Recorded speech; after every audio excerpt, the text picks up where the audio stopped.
Hello এভৰিওয়ান, আজি আমি নৱম শ্ৰেণীৰ ইতিহাসৰ প্ৰথমটি অধ্যায় অৰ্থাৎ ভাৰতবৰ্ষলৈ ইউৰোপীয়সকলৰ আগমনৰ একেবাৰে শেষৰ দুটি অংশ স্থানীয় স্বায়ত্তশাসন আৰু অসামৰিক সেৱাৰ ভাৰতীয়কৰণ অধ্যয়ন কৰিম। আৰু সেয়া আমি বহুতখিনি কম আছে, তো এইখিনি পটককৈ হৈ যাব। তাৰ পাছত আমি কি কৰিম যে পাঠটিত যিখিনি কুৱেশ্যনছ আনচাৰ আছে এইখিনি তোমালোকৰ লগত কিতাপৰ পৰাই ভাৰ্বেলি ডিছকাছ কৰি দিম। এইখিনিৰ মই নোটছ যদি লাগে পাছত দি দিম, এতিয়া মই জাষ্ট তোমালোকক মুখেৰে কৈ যাম। এতিয়া আমি পঢ়ি ল'ম। প্ৰথম প্ৰশ্নটো হ'ল যে স্থানীয় স্বায়ত্তশাসন। স্থানীয় স্বায়ত্তশাসন বুলি ক'লে কি বুজায়? আমাৰ বৰ্তমানৰ গাঁও পঞ্চায়ত আছে, মিউনিচিপালিটি আছে, মিউনিচিপালিটি কৰ্পৰেশ্যন। তো তেওঁলোকে কি হয় যে একেবাৰে ডাইৰেক্টলি আমাৰ লগত ৰিলেটেড হয়। আৰু তেওঁলোকে আমাৰ যিখিনি প্ৰব্লেম আছে, MLA হওক, MLA আমাৰ কেবিনেটত হওক, বিধানসভাত সেইখিনি উপস্থাপন কৰিব পাৰে।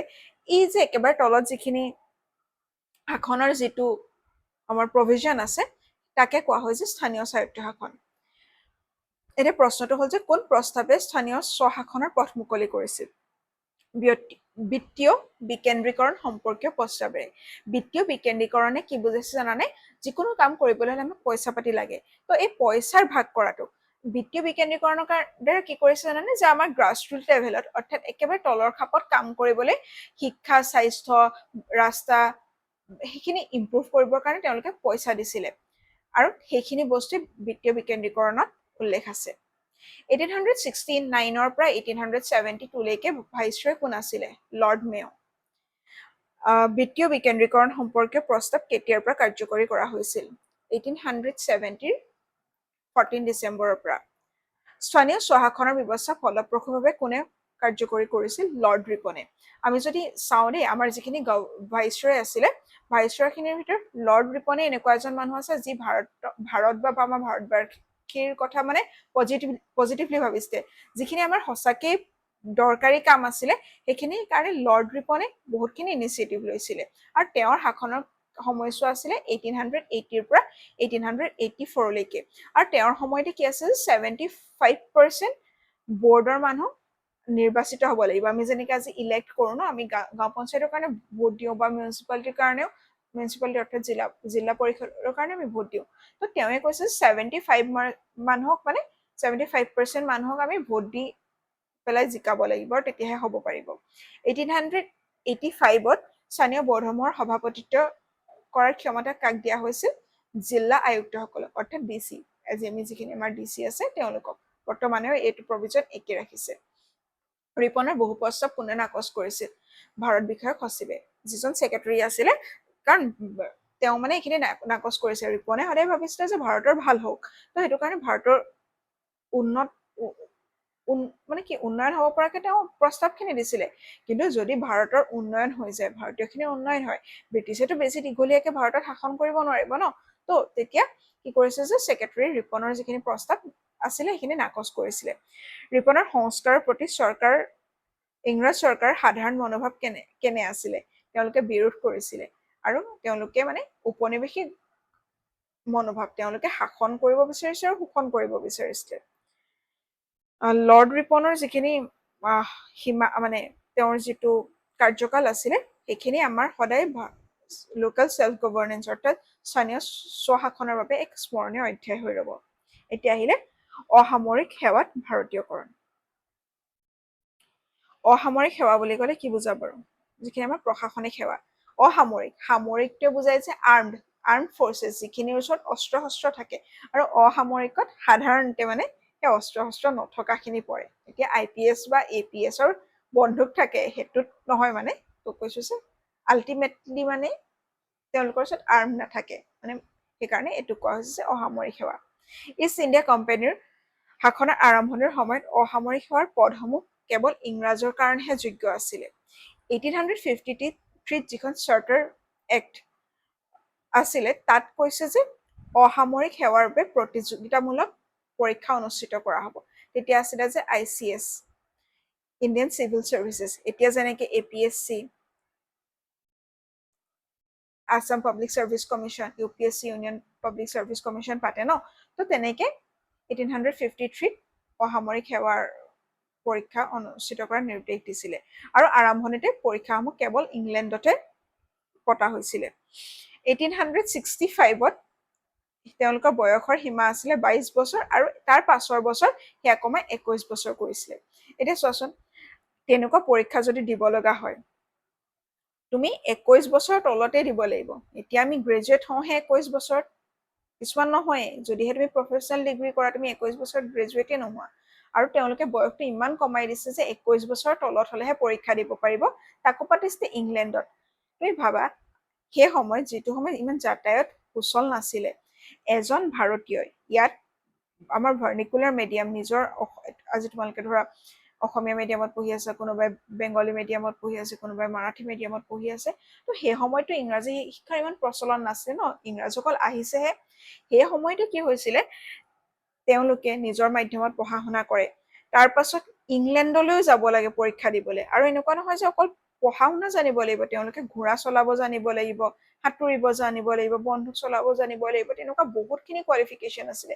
ইংলেণ্ডত গৈ 21 বছৰ তলত এটা পৰীক্ষা দি চাকৰি পোৱাটো কিমান টান আছিলে তেওঁলোকে বিচাৰিছে যে ভাৰতীয় কোনোৱে নেপাওকে সেইটো কাৰণে ভাবিছিলে যে ইমানখিনি মানে ৰুল ৰেগুলেশ্যন দি দিছিলে তাৰ পাছতো ভাৰতীয়খিনি যিখিনি সেই সময়ত মানে পঢ়া শুনা কৰা মানুহ আছে তেওঁলোকে চেষ্টা কৰিছিলে আৰু ভাৰতীয় অসামৰিক সেৱাত যোগদান কৰা প্ৰথমজন ভাৰতীয় আছে সত্যেন্দ্ৰনাথ টেগোৰ সত্যেন্দ্ৰনাথ ঠাকুৰ সত্যেন্দ্ৰনাথ ঠাকুৰে কোন চনত জইন কৰিছে তোমালোকে জানানে 1864 আৰু সেই সময়ত মানে আৰু তিনিজন ভাৰতীয় উত্তীৰ্ণ হৈছিলে তেওঁলোক আছিল সেইটো 71ৰ কথা তেওঁ হৈছিলে 64ত আৰু 71ত ৰমেশ চন্দ্ৰ দত্ত বিহাৰীলাল গুপ্তা সুৰেন্দ্ৰনাথ বেনাৰ্জী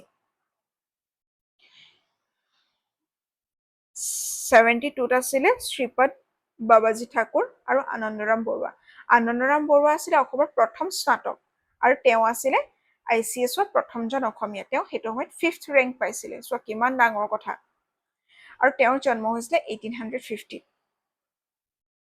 সেই সময়খিনিত যিটো সময়ত মানে আমাৰ ধৰা আমাৰ লৰ্ড ৰিপনৰ পাছত কোন আহিছিলে লৰ্ড লিটন 1800 লৰ্ড ৰিপন আহিছিলে তোমাৰ আমি যদি চাওঁ ৰিপনৰ আগত আছিল লৰ্ড লিটন ঠিক আছে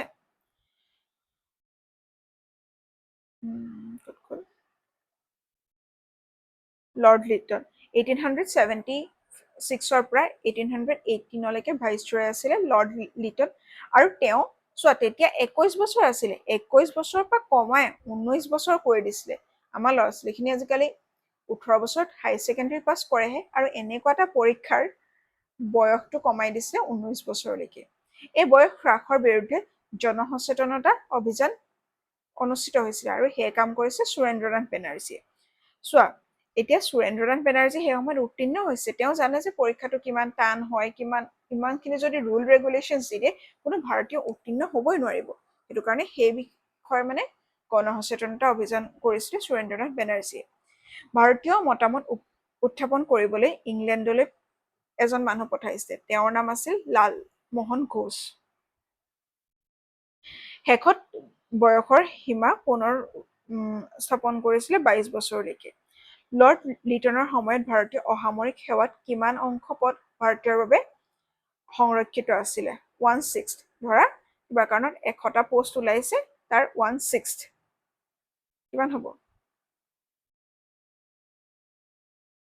বা ধৰা 60টা ওলাইছে তাৰ 10টা ভাৰতীয়ৰ কাৰণে থাকিব 1886ত লোকসেৱা আয়োগ কোনে গঠন কৰিছিল লৰ্ড ডাফৰিনে সেই সময়ত লৰ্ড ডাফৰিন আমাৰ ভাইচৰয় আছিলে আৰু তাৰ সভাপতি আছে ছাৰ চাৰ্লছ আটকিনছন আৰু তেওঁলোকে কি কৰিছে যে imperial Indian civil service provincial civil service আৰু অধীনস্থ চিভিল চাৰ্ভিচ এই তিনিটা বিভাগ সৃষ্টি কৰিছিলে এইটো তোমালোকে এবাৰ কিতাপত চাই ল'বা কিতাপত একচুৱেল স্পেলিং কেইটা কেনেকে আছে আৰু কি আছে কিতাপ বিষয়ে অলপ তোমালোকে এবাৰ চাই ল'বা ভাৰত আৰু ইংলেণ্ডত একে সময়তে পৰীক্ষা অনুষ্ঠিত কৰাৰ বাবে ব্ৰিটিছ সাংসদত কেতিয়া গৃহীত হৈছিলে এতিয়া মই তোমালোকক কৈছিলো আগতে পৰীক্ষাটো অকল ইংলেণ্ডত হৈছিলে যিটো কাৰণে ভাৰতৰ মানুহখিনি কাৰণ যদি তুমি ধনী নোহোৱা ইংলেণ্ডত গৈ কেতিয়াও পৰীক্ষা এটা দিবগে নোৱাৰা আৰু সেইটো সময়ত ভাৰতৰ পৰীক্ষা অনুষ্ঠিত কৰিবলৈ বহুত আন্দোলন কৰি আছিলে আৰু তেতিয়া 1893 2 জুনত কি কৰিলে যে ভাৰতত পৰীক্ষা পতাৰ কাৰণে সিদ্ধান্তটো গৃহীত হৈছিলে আৰু সেয়া তাৎক্ষণিকভাৱে কাৰ্যকৰী কৰিব বিচৰা নাছিলে কেলে কাৰণ ভাৰতত এনেকুৱা পৰিৱেশ বা অৱস্থা নাই বুলি তেওঁলোকে অজুহাত দেখাইছিলে 1922 চনত কোন আয়োগ গঠন কৰা হৈছিল royal commission on public service 1922 যিটো মানে আমাৰ কম্পিটিটিভ এক্সাম পতা যিখন আয়োগ আছে তাৰ সভাপতি আছিলে লৰ্ড লিচনটন কোন প্ৰতিবেদনে একেলগে পৰীক্ষা অনুষ্ঠিত কৰাৰ নীতি ঘোষণা কৰা হৈছিল মন্টেগো চেমছফৰ্ড ৰিপৰ্ট এই প্ৰতিবেদন অনুসৰি কিমান শতাংশ পদ দেশীয় লোকসকলে পূৰণ কৰিব 1/3 প্ৰথমতে কি আছিলে যদি 60 জন থাকে তাৰ 10 জন ভাৰতীয় হ'ব এতিয়া যদি 60 জন থাকে তাৰ 20 জন ভাৰতীয় হ'ব আৰু প্ৰতি বছৰে 1.5% আমাৰ দেশীয় লোকৰ মানে শতাংশটো বৃদ্ধি কৰি থকা হ'ব বুলি কৈছিলে 1823 কি আয়োগ গঠন কৰা হৈছিল লি কমিশ্যন লি আয়োগ গঠন কৰা হৈছিল আৰু ইয়াৰ উদ্দেশ্য আছিল 15 বছৰৰ ভিতৰত অসামৰিক সেৱাৰ অংশ 50%লৈ বৃদ্ধি কৰা চোৱা অসামৰিক সেৱাসমূহত ভাৰতীয়সকলে কিয় বিচাৰিছিলে কাৰণ এটা সময়ত যদি ব্ৰিটিছ যায়গে ভাৰতীয়খিনি নিজে কেপেবল হ'ব লাগিব ভাৰতখনত শাসন কৰিব পৰাকে মানে যিখিনি আমাৰ অফিচিয়েল এডমিনিষ্ট্ৰেটিভ পোষ্ট আছে সেইখিনি তেওঁলোকে এইখিনিৰ দায়িত্ব ল'ব পৰাকে তেওঁলোক কেপেবল হ'ব লাগিব সেইটো কাৰণে চোৱা লাহে লাহে বঢ়াই আনি আছে তো লি কমিশ্যনে কি কৰিলে যে 15 বছৰৰ ভিতৰত মানে 50% বৃদ্ধি কৰাৰ সিদ্ধান্ত ল'লে 1935ত ভাৰত শাসন আইনে কি ঘোষণা কৰিছিল ভাৰতক এখন যুক্তৰাষ্ট্ৰীয় ৰাজ্য হিচাপে গঠনৰ কথা কৈছিলে ভাৰত এখন যুক্তৰাষ্ট্ৰ ইয়াত আমাৰ কেন্দ্ৰ আছে কেন্দ্ৰত আমাৰ কি হয় কেন্দ্ৰীয় চৰকাৰ আছে এখন ধৰা আমাৰ ভাৰতখন মানচিত্ৰ আৰু প্ৰতিখন ৰাজ্যতে এখন এখন চৰকাৰ আছে ন সেই যে দুটা যুক্তৰাষ্ট্ৰ যুক্ত মানে দুটা ধৰণৰ শাসন আছে যে তাকে কোৱা হয় যুক্তৰাষ্ট্ৰীয় স্বাধীনতাৰ পিছত পুৰণি নিযুক্তি ব্যৱস্থাৰ স্থানত কোন আধুনিক সংস্থা গঠন কৰা হৈছিল union public service commission UPSC যিটো কথা তোমালোকক মই ক'লো আগতে স্বাধীনতাৰ পিছত ৰাজ্যিক পৰ্যায়ত কোন সংস্থাসমূহ গঠন কৰা হৈছিল ৰাজ্যিক লোকসেৱা আয়োগ অৰ্থাৎ ষ্টেট পাব্লিক চাৰ্ভিচ কমিশ্যন আমাৰ আসামত পাতে আসাম পাব্লিক চাৰ্ভিচ কমিশ্যন চমুকৈ APSC তেনেকৈ বিহাৰত পাতে BPSC Bihar public service commission উত্তৰ প্ৰদেশত পাতে UPPSC Uttar Pradesh public service commission তো তেতিয়াই মানে এই পৰীক্ষাবোৰৰ কথা প্ৰথম আৰম্ভ হৈছিলে এতিয়া গোটেই চেপ্টাৰটোৰ যিমানখিনি MCQ ওলাব পাৰে গোটেইখিনি মই তোমালোকক বুজাই পঢ়াই দিলোঁ এইটো তোমালোকৰ PDF হয় মই এতিয়া তোমালোকক এইটো শ্বেয়াৰ কৰি দিব পাৰিম তোমালোকে লাগিলে মোক জাষ্ট এটা মেছেজ কৰি দিবা মই তোমালোকক মোৰ লিংক দি দিম তোমালোকে লিংকত গৈ ডাউনলোড কৰি ল'ব পাৰিবা এতিয়া আমি কুৱেশ্যনছখিনি ডিছকাছ কৰি ল'ম কুৱেশ্যনছখিনি আহিলে তোমালোকৰ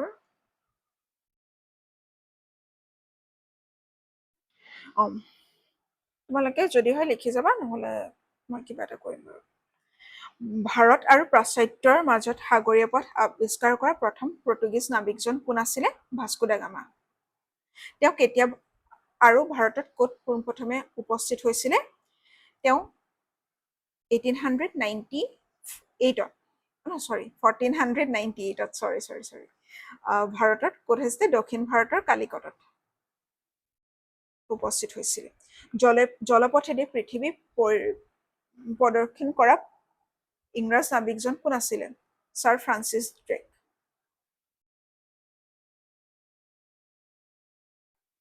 ভাৰত ভূমিত পোনপ্ৰথমে কোন ইংৰাজ নাবিকে অনুমতি পত্ৰ লৈ প্ৰৱেশ কৰিছিল প্ৰথম অনুমতি পত্ৰ লৈছিলে কোনে কেপ্টেইন উইলিয়াম হকিন্সে কেতিয়া আছিলে 1609ত আৰু তেওঁ মোগল সম্ৰাট জাহাংগীৰৰ দৰবাৰৰ পৰা লৈছিলে তাৰ পাছৰ প্ৰশ্নটো আহিলে যে ইংলিছ ইষ্ট ইণ্ডিয়া কোম্পানী কেতিয়া ক'ত গঠন হৈছিলে কেতিয়া আছিলে 1600ৰ 31 ডিচেম্বৰ আৰু ক'ত আছিলে লণ্ডন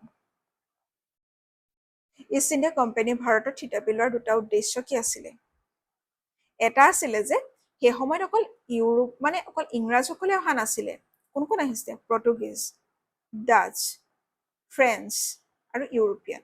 তেওঁলোকে এই গোটেইখিনিৰ মাজত অকল যাতে মানে ব্যৱসায় বাণিজ্যত বাকী ইউৰোপিয়ান পাৱাৰখিনি যাতে নোহোৱা কৰিব পাৰে, সেইটো কাৰণে সেইটো আছিল এটা উদ্দেশ্য।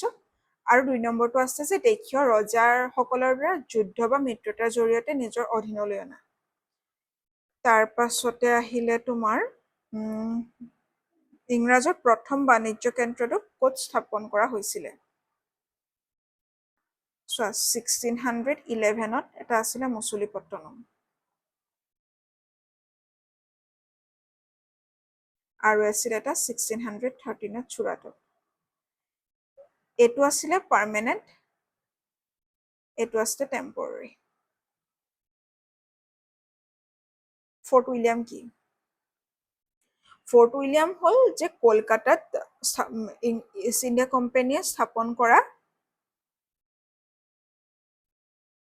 এটা বাণিজ্যিক কেন্দ্ৰ। তোমালোকে এইটোৱে লিখিব লাগিব যে ইষ্ট ইণ্ডিয়া কোম্পানীয়ে কলকাতাত স্থাপন কৰা এটা বাণিজ্য কেন্দ্ৰ বা দুৰ্গ হ'ল ফৰ্ট উইলিয়াম। পৰাধীন ভাৰতৰ ব্ৰিটিছ শাসনৰ সময়ছোৱাত কোন দুটা মূল ভাগত ভগাব পাৰি? ইয়াত কি কি আছে? দুটা। এটা চিপাহী বিদ্ৰোহৰ আগৰখিনি 1857ৰ আগৰখিনি, আৰু এটা আছিলে 1857ৰ পৰা 58ৰ পৰা 1947লৈকে। এইটো সময়ত কোম্পানীৰ শাসন আছিলে, ইষ্ট ইণ্ডিয়া কোম্পানীয়ে শাসন কৰিছিলে। আৰু এই সময়খিনিত কি আছিলে? কোনে শাসন কৰিছিলে? ডাইৰেক্ট ভাইচৰয় আছিলে। ভাইচৰয়জন কাৰ আছিলে? ইংলেণ্ডৰ ৰাজমুকুটৰ প্ৰতিনিধি, ইংৰাজৰ ৰাজমুকুটৰ প্ৰতিনিধি।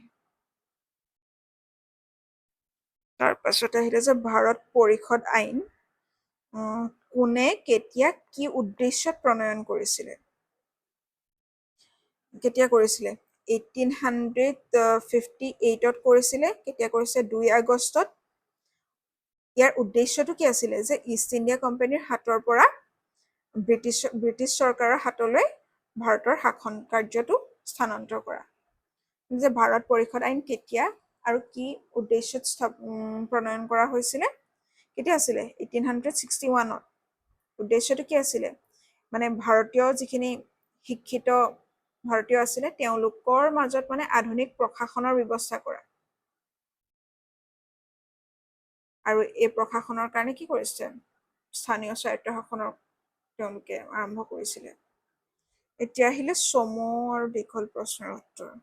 ইয়াত মই তোমালোকক চমুকে কৈ যাম, ইমান মানে ডিটেইলছত কৈ নাথাকো দেই। প্ৰথম প্ৰশ্নটো হ'ল যে ইংৰাজে ভাৰতৰ লগত বাণিজ্য চুক্তি কৰিবলৈ প্ৰচেষ্টা কেতিয়া সম্পূৰ্ণ হৈছিল আৰু তাৰ পদক্ষেপসমূহ কি আছিলে? প্ৰথমতে কোন আহিছিলে? কেপ্টেইন উইলিয়াম হকিন্স আহিছিলে। তেওঁ অনুমতি বিচাৰি আহিছিলে। তাৰ পাছত যেতিয়া জাহাংগীৰে পাৰ্মিশ্যন দিছিলে, তাৰ পাছত কি হ'ল যে 1715 এই সময়খিনিতে আহিলে তোমাৰ ফাৰুকছিয়াৰ সময়ত আহিলে। তো ফাৰুকছিয়াৰে তেতিয়া কি হৈছে, তেওঁৰ গা বেয়া আছিলে, ডক্টৰ এজনে এপইণ্ট কৰিলে, ডক্টৰ হেমিল্টনক। তেতিয়া কি কৰিলে যে 3000ত পাছ দি দিলে।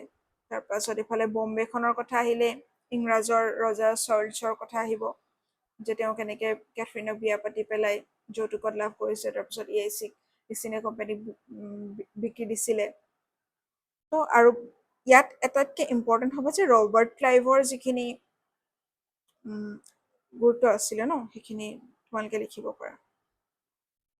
3টা মূল স্থানত বাণিজ্য কেন্দ্ৰ স্থাপন কৰিছে, তাৰ 3টা মূল কৌশল কি কি আছিলে? প্ৰথমতে আহিলে চুৰাট, চুৰাটটো ইম্পৰ্টেণ্ট হয়। দ্বিতীয়টো আহিলে মাদ্ৰাজ, তৃতীয়টো আহিলে কলকাতা। এইকেইটা আছিলে মেইন। চুৰাটত কি আছিলে? প্ৰথমে জাহাংগীৰৰ পৰা পাৰ্মিশ্যন ল'লে। মাদ্ৰাজত ফৰ্ট ছেইণ্ট জৰ্জ স্থাপন কৰিছিলে, আৰু কলকাতাত ফৰ্ট উইলিয়াম স্থাপন কৰিছিলে। এই ব্যক্তিজন আছিলে ৰবাৰ্ট ক্লাইভ। তেওঁৰ কৌশল কি কি আছিলে? 4টা যুক্তি দিব দিছে। ফাৰ্ষ্ট এইটো লিখিবা যে বাকী ইউৰোপীয় শক্তিখিনিক কেনেকৈ ভাৰতৰ পৰা খেদি পঠাইছিলে, তেওঁলোকে যুদ্ধ কৰি হৰুৱাই পঠাইছিলে।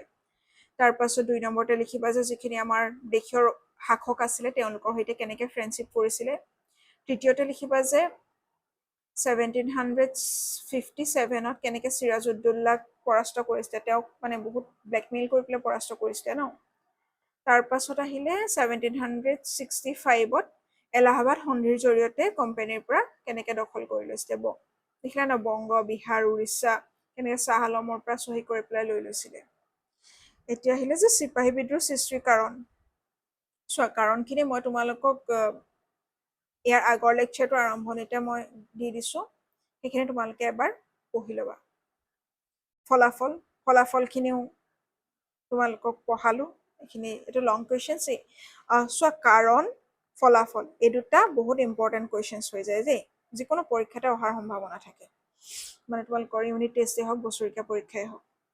তাৰ পাছত আহিলে যে ভাৰত চৰকাৰৰ আইনৰ জৰিয়তে হোৱা 4টা প্ৰশাসনীয় পৰিৱৰ্তন।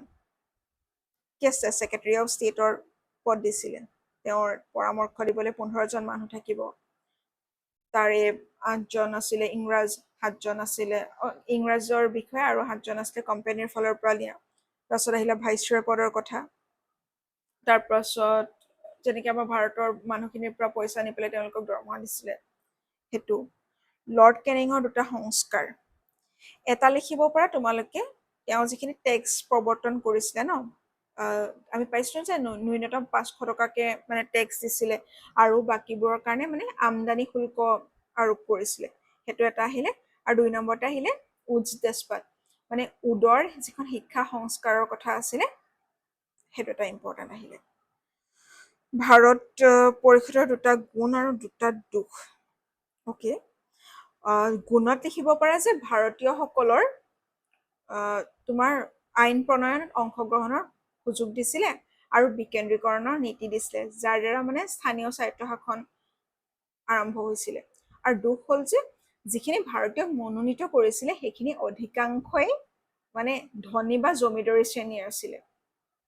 আৰু এটা মেইন দুখ হ'ল যে, যিটো তোমালোকক ভেটো পাৱাৰৰ কথা কৈছিলো, যিমান ভাল আইন মানে যেনেকুৱা আইন পাছ হৈ নগলেও যদি ভাইচৰয়ে কৈ দিয়ে যে তেওঁ ভেটো দি দিলে যে এইখন কেঞ্চেল হ'ব লাগিব, সেইটো কেঞ্চেল হৈ যাব। সেইটো এটা ইম্পৰ্টেণ্ট আহিলে। স্বায়ত্তশাসনৰ জৰিয়তে হোৱা পৰিৱৰ্তনসমূহ আলোচনা কৰা। এইটো মই তোমালোকৰ লগত অলৰেডি পাতিলোৱে যে স্থানীয় বোৰ্ড গঠন কৰিছিলে, তাৰ সভাপতি কাক দিছিলে, জিলা আয়ুক্তজনক, আৰু 75% মানুহক নিৰ্বাচন কৰিছিলে। অসামৰিক সেৱাত কেনেকৈ ভাৰতীয়সকল অন্তৰ্ভুক্ত হৈছিল, এই সেৱাৰ বিকাশ কেনেকৈ। এতিয়া কেনেকে হৈছিলে, তোমালোকেতো লিখিবা যে ফাৰ্ষ্ট চাৰ্টাৰ এক্টৰ কথা লিখিবা, 1833ত যোগদানৰ সুযোগ দিছিলে। তাৰপিছত 53ত কি হৈছিলে যে প্ৰতিযোগিতামূলক পৰীক্ষাবোৰ অনুষ্ঠিত কৰা হৈছিলে। তাৰ পাছত তাত 3টা ভাগ কৰি দিছে, ইম্পেৰিয়েল, প্ৰভিন্সিয়েল আৰু ছাবঅৰ্ডিনেট, সেই 3টাৰ কথা উল্লেখ কৰিবা। তাৰ পাছত এইটো আছিলে যে পাছলে ভাৰততো যে পৰীক্ষাটো পতা হৈছে, প্ৰথমতে অকল ইংলেণ্ডত পাতিছিলে, তাৰ পাছত ভাৰতলৈও পাতিবলৈ আহিছিলে, আৰু লাহে লাহে মানে তেনেকে 50%লৈ মানে লি কমিশ্যনৰ কথা, এই গোটেই বস্তুখিনি লিখিবা। যদি লাগে মোক মেছেজ কৰি দিবা, মই ডাইৰেক্ট তোমালোকক লিখি দি দিম। লাষ্ট কুৱেশ্যনটো আহিলে যে ব্ৰিটিছ শাসন আৰু স্বাধীন ভাৰতৰ অসামৰিক সেৱাৰ মাজত 3টা পাৰ্থক্য লিখা। ব্ৰিটিছৰ সময়ত 3টা ভাগত ভাগ কৰা হৈছিলে, কি পাইছিলো আমি, ইম্পেৰিয়েল, প্ৰভিন্সিয়েল আৰু ছাবঅৰ্ডিনেট, কিন্তু বৰ্তমান তেনেকুৱা একো ভাগ নাই। তাৰ পাছত আছে ব্ৰিটিছত, মানে ব্ৰিটিছৰ দিনত কি আছে, ইংলেণ্ডত প্ৰথমতে অনুষ্ঠিত হৈছিলে, তাৰপিছত ভাৰতলৈও আহিছিলে, কিন্তু এতিয়া প্ৰতিখন ৰাজ্যতে হওক, আজিকালিতো প্ৰতিখন ডিষ্ট্ৰিক্টতে প্ৰিলিমছ পাতে ন পৰীক্ষাবোৰত, তো সেইটো লিখিব পাৰা। তাৰ পাছত লাষ্টত লিখিবা যে সেই সময়ত অকল ICS পৰীক্ষা পাতিছিলে, এতিয়া UPSC হওক বা ৰাজ্যিক লোকসেৱা আয়োগেও নিৰ্বাচন মানে নিয়োগ প্ৰক্ৰিয়া পৰিচালনা কৰে। তো সেয়াই মই তোমালোকৰ লগত কুৱেশ্যনছখিনিও আলোচনা কৰিলোঁ। ঠিক আছে, থেংক ইউ।